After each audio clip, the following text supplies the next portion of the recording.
नमस्ते मित्रों। आजकल आरक्षण विरोधी आंदोलन में लगे हुए हैं लोग, बहुत परेशान हैं। तो इस समय आंदोलन का कुछ सीजन भी चल रहा है। एक वो कॉकरोच पार्टी है, उन्होंने ज़बरदस्ती आंदोलन किया, ज़बरदस्ती, कोई सेंस नहीं था। दूसरी बात, फिर वहाँ झारखंड में हुआ, वो ज़बरदस्ती इसलिए नहीं कह सकते हैं कि वहाँ खुलासा भी हो गया षड्यंत्र वगैरह का, करप्शन का, पैसे वैसे खाने का। लेकिन ये जो आरक्षण विरोधी आंदोलन है, आरक्षण हटाओ, आरक्षण हट सकता है क्या? इसके दो पक्ष हैं। आरक्षण हटना चाहिए और आरक्षण नहीं हटना चाहिए। आरक्षण हटना क्यों चाहिए भाई? जो नॉन रिजर्व क्लास हैं, उनके बच्चे मारे मारे फिर रहे हैं, उनको जॉब नहीं है। हर एक के पास तो इतने पैसे नहीं है, साधन नहीं है कि वो लोन लेके और बच्चों को पढ़ाए, और पढ़ा के कोई गारंटी है कि वो बच्चों की जॉब कहाँ मिलेंगे, यहाँ मिलेंगे, बाहर चले जाएंगे। सब कुछ अंधेरे में है, अनिश्चितता है। तो उनको जगह, जब वैकेंसी नहीं मिलती है, उनको जॉब नहीं मिलता है, तो उनका कुंठित होना स्वाभाविक है और हमारी प्रतिभा विवेक आ जाती है। लेकिन दूसरा पक्ष ये भी है कि भीड़ जिसके पास है, माइट इज़ राइट वाली स्थिति है। तीसरी बात क्या है? आत्महत्या की है मतलब इस समाज ने, कौन समाज ने? नॉन रिजर्व समाज ने। अपने घरों में परिवार छोटे छोटे कर करके, अपना स्टैंडर्ड तो चाहिए भैया, चाहे बच्चे कम हो जाएं, लेकिन ये आत्महत्या है। एक तो रिश्ते खत्म हो रहे हैं, एक दूसरे से संवेदनाएं खत्म हो रही हैं, सब प्रोफेशनल हो रहे हैं, एक दूसरे से मिलना जुलना बंद है। वहाँ पहुँच जाएंगे पहाड़ों पे, जहाँ 2 दिन की छुट्टी बनी, घूमने चले जाएंगे साहब वहाँ पे। अबे रिश्तेदारों के यहाँ घूमो, बॉन्डिंग बनती है, हाल चाल लिया करो। कहीं कहीं सीमाएं हो जाती हैं, उसमें अपने आप को सुधारना है। रिश्तेदारों से मिलने में क्या होता है, आपने और उन्होंने बात करी, पता चला वो तीसरे आदमी तक पहुंच गई, उसने कहीं और पहुंचा दी और आपकी वहाँ से खटपट हो गई। तो लोगों ने सोचा कि यार, पर चलो, बात में से बात निकलते निकलते घूम के कहाँ पहुँच जाती है। तो आरक्षण का विरोध क्यों है? क्योंकि भाई पापी पेट का सवाल है, एक बात तो ये हुई।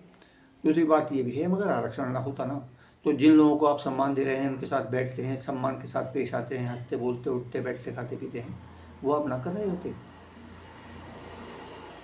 बिल्कुल कड़वा सच है, आप दिल पर हाथ रख कर सोचिए।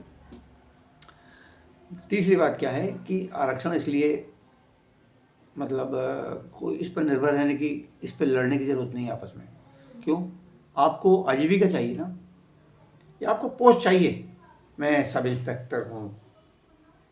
अगर सब इंस्पेक्टर केवल सैलरी पे रहे और छापे पड़ने लगे ना लोगों के यहाँ, तो बहुत सारे लोग पुलिस की तरफ, नौकरी की तरफ देखना बंद कर देंगे। रुतबा है ठीक है, पर रुतबे का फ़ायदा उठाते हैं ना लोग, अक्सर अखबारों में पढ़ते होंगे आप। पर ये विषय से अलग बात हो गई।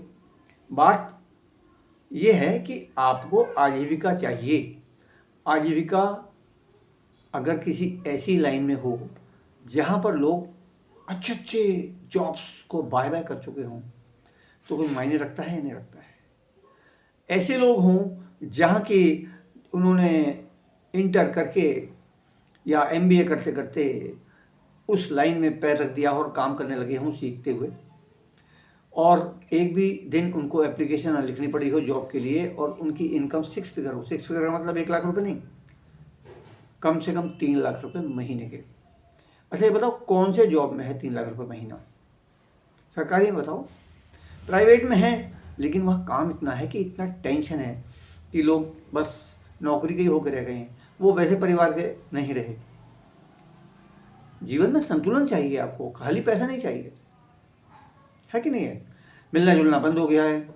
एक तो मैं उस दिन वार्ता सुन रहा था एक बहुत सफल व्यक्ति की, जो कि USA में जॉब करते थे, और इसी लाइन में होने के कारण से इतनी ज़बरदस्त उनकी इनकम है कि भारत में आ चुके हैं वो, और बहुत इनकम, अविश्वसनीय इनकम है उनकी। तो वो कहने लगे कि उनके ग्रुप में एक जने ने बिजनेस ज्वाइन किया है, तो उसने एक दिन बताया कि उनके बॉस ने बात करके भाई उसकी शादी की कुछ रिचुअल्स चेंज करवा दी। बस मीटिंग भी ज़रूरी मीटिंग होनी ज़रूरी थी, तो मीटिंग भी उसने अटेंड कर ली और शादी भी। तो बोले उस दिन कुछ कौन था उसका कि भाई मेरा जीवन मेरा भी है कि नहीं है। तो कहने का मतलब क्या है कि आजीविका तक ही मत सीमित रहिए। आजीविका आपको हैंड टू माउथ रखती है। वो एक कई सौ साल पहले हुए हैं घाक कवि, वो कहते हैं उत्तम खेती मध्यम बान निश्चित चाकरी भीख निदान। नौकरी आज भी वैसे ही है, 20 तारीख के बाद अगली सैलरी की प्रतीक्षा होने लगती है। कहो हाँ, है कि नहीं ऐसे? अब अगर सैलरी बहुत ज़्यादा अच्छी हो गई हो तो नहीं कह सकते, हमारे समय में तो ऐसे है। और दूसरी बात क्या है, नौकरी क्यों करते थे लोग? ये रिस्क नहीं है, कोई निकाल नहीं सकता। प्राइवेट सेक्टर में जॉब है अधिकतर, अब सिक्योरिटी नहीं है, फिर भी नौकरी के पीछे लगे हो। पेंशन नहीं रही, सरकारी नौकरियों में भी पेंशन नहीं रही, केवल यही है कि हाँ कान पकड़ के नहीं निकाल सकते आपको, लेकिन ऊपर वाला तो निकाल सकता है। पता चला ऑफिस के लिए जा रहा था, एक व्यक्ति स्कूटी डगमगाई, गोबर के चोट पे आ गया था, डगमगाया, गाड़ी के नीचे आ गया, खत्म हो गया। तो इसलिए एक तो सिक्योरिटी पे ध्यान दीजिए, दूसरी बात क्या है, केवल आजीविका तक मत रहिए। नौकरी केवल गुजारा करवाती है, थोड़ा बहुत स्टैंडर्ड ऑफ लिविंग बन जाता है, लेकिन वो स्टैंडर्ड ऑफ लिविंग आपने अपने बच्चों की कुर्बानी देकर बनाया है। घर में 2-2 बच्चे रह गए हैं, इसके आगे का सोचते ही नहीं। वहाँ भी आप लॉस में हैं, क्योंकि लोकतंत्र में जब आपकी आवाज़ में दम होगा, दम कैसे होगा, जब आपकी आवाज़ में लोग अधिक होंगे तभी आवाज़ जोर की होगी। तो परिवार बढ़ाइए, स्टैंडर्ड ऑफ लिविंग आप उठा नहीं सकते हैं नौकरी में करते करते, क्योंकि आप अंग्रेजी स्कूल में पढ़ाएंगे ज़रूर बच्चे को, क्योंकि आपको लगता है कि नौकरी बढ़िया तभी मिलेगी, और हो भी यही रहा है, क्योंकि इंटरव्यू अंग्रेजी में होते हैं। तो एक तो ये ख़त्म करना चाहिए सरकार को कि इंटरव्यू जो है अंग्रेजी में हो, बिल्कुल इस पर बैन लग जाना चाहिए। और रोज़गार जिस भी विधा में होने लगेगा उसी में लोग जाने लगेंगे। मान लो अभी योग की शिक्षकों की वैकेंसी निकाल दे सरकार, तो योगाचार्य हो जाएंगे जगह जगह जगह। अगर आपको विद्वान, संस्कृत के वेदों के विद्वान की वैकेंसी निकाल दे तो वेद पढ़ने लगेंगे लोग। तो अल्टीमेटली बात तो वही है, आपको आजीविका ठीक से, परिवार ठीक से चलाने के लिए धन चाहिए होता है। तो धन जो है ना उसी विधा में है जहाँ मैंने बताया था कि स्टूडेंट भी 3-3 लाख रुपए महीने के कमाते हैं, और वो केवल हमारी वाली संस्था नहीं है, लगभग 100 हैं, शायद 100 से ऊपर हों, मुझे एग्जैक्टली नहीं पता।